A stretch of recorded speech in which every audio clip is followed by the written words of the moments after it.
I wasn't born up in a Christian family. I didn't go to church. It wasn't until I was 23 till I became a Christian. I was a very shy kid, very nervous kid, and always had this thing about, I'll let people down, I won't be good enough and all that sort of stuff. So I went, sort of faced a lot of my teenage life and stuff like that. I never had a girlfriend. Other kids that have girlfriends, I went all the way through high school, never had a girlfriend, too nervous to ever ask anybody. I discovered alcohol, and I discovered that it used to take away some of my nerves and stuff like that, and then I'd be able to talk to people. But the problem was, when I drank too much, I turned into a real goose. And my brother was a little bit the same, and when I was about 23, he said to me, I've become a Christian. And I was just like, what? Where'd that come from? And he's trying to talk to me about Jesus, and I was like, oh, no, I'm not interested in that. I'm really not interested in that. It was his birthday and he was getting baptised. And that was at Influencers Church, which was Paradise back then. And so I went along, and my dad went along, and my mum went along to watch him. During the service, I just suddenly thought, I think this is actually real. They were talking about end times and all that, and I was thought, I might go to hell. I'm not in with this, So when they gave the call at the end of it, I went down, and my dad went down with me. So we went from no Christians in the family to 3 Christians in the family within the space of a few months. My mum did as well eventually. Even though I was still this, shy, nervous type, I found God with his love started to change me. At that time I was living in Millicent down the southeast. Within 2 years I was in Youth for the Mission. In 1999 I was in India. I was part of a team of about 10 that were in this place called Pune. And as the meeting started, people were just getting healed on the spot, and you wouldn't even have to pray for them. I saw eyes opened, I saw ears, deaf ears. I saw just amazing things. And I thought, oh God, who am I, that I've seen this? It just changed me. I started to preach. The Holy Spirit would come upon me, and I'd be able to share, and then I could speak, But if you asked me to speak one-on-one to people, I was still a bit nervous. But if I got up and preached, it didn't matter how big the crowd was, I was okay. And we just saw amazing miracles. I remember one night I was there. I thought, there's a deaf girl, she's just there. Mum, if you bring her out, she'll be healed. And straight on the spot, she'd been deaf 8 years, healed on the spot. Because I didn't have a credential, people were saying to me, well, you can't really speak in the church. I came to Bible college at Paradise. In that time, I met Roy and Sue in 1995, and we started a church in the city in Highland Street. At the end of 1995, I actually went down to the church down in Millicent, and I was the assistant pastor. I got down there, and there was a guy in the church who thought he should have been the assistant pastor. He got really upset with me and went through a period where they just accused me all the time. I started to get a bit of anger in my heart and a bit of unforgiveness. I remember one night I was home, I've got this phone, and there's this guy's wife saying, I hope you die, I hate your guts, all that sort of stuff. So, and that was it was really hard to take. And I thought, oh God, I can't handle this. Started to lose a little bit of that passion and stuff because of just this constant criticising me non-stop and stuff like that. And even though they left the church, they were still, because it's a small town, you just constantly hear stuff that's said about you and that. So it got really hard. And in that time, then I met a lady called Robin. We ended up getting married. Because she'd had a relationship before and she'd been divorced, Assemblies of God Church said, well, you can't have your credential anymore. So they took it off me and said, you can't be a minister anymore.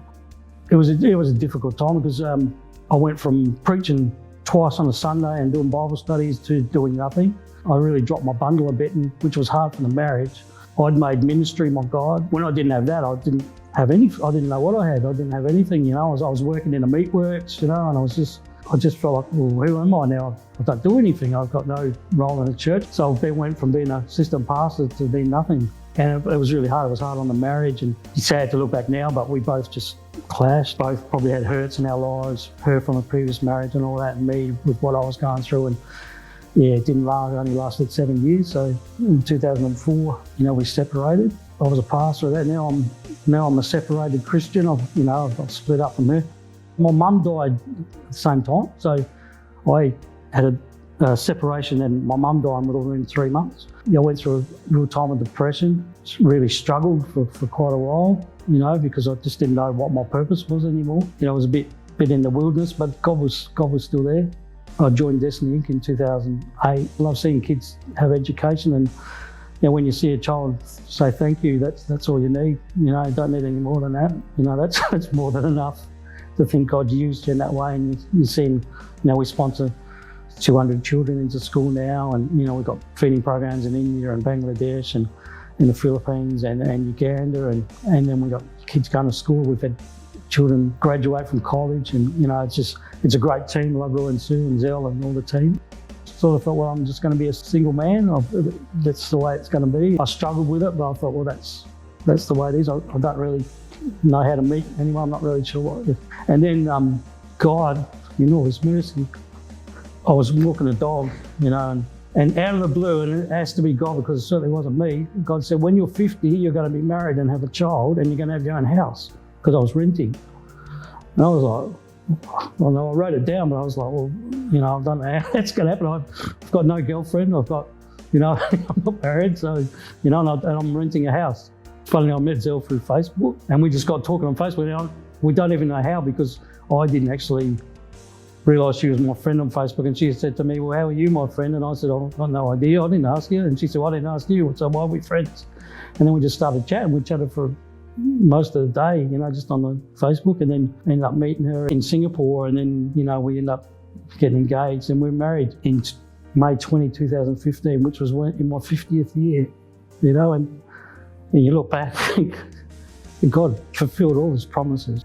And then Luke was born in July 2016, which was 1 month before my 51st birthday. So in that 50th year, I got married and I had a son. Sadly, my dad passed away at the end of that year. When he passed away, he left me enough money to put a deposit down on a home, and we built a home, and we moved in there in 2018, just up at Peterhead. I sit in my house and I look at my wife. She's absolutely beautiful. When she first started going out, and she's stunningly beautiful, and I was just like, why are you going out with me? But yeah, she's gorgeous, and she's a great lady. I'm so blessed. And then I look at my son Luke, and I look at him sitting in my house, and I think, how blessed am I? Never give up on God, because God never gives up on you.